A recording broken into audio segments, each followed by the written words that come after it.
Welcome to UVexplorer. In this video, we will be going through a tutorial for your first network scan and create a network map. When UVexplorer first starts up, it will load the Network Discovery Wizard. Please select Next. The wizard will then prompt you to create a new name for this discovery. We recommend using today's date. Keep the selection as ping sweep and enter the IP range you'd like to discover.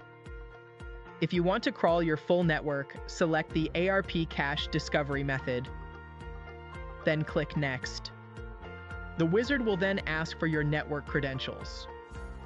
UVexplorer is preloaded with public snmp keys for V1 and V2.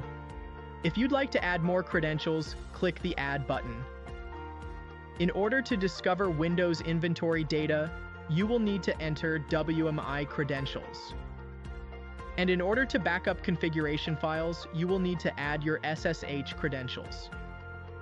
If you do not add credentials or do not have snmp set up on your network devices, the network map will be limited. Now click Next. UVexplorer is now ready to run your first scan. Click Finish and the discovery will begin. UVexplorer is now scanning your network using the credentials you provided to create a network map and asset list. To view the discovery steps, click the Tasks button. When the scan is complete, click Open. UVexplorer will now display your network topology, connections, and interfaces. We recommend selecting the Save icon on the very top ribbon to save this discovery.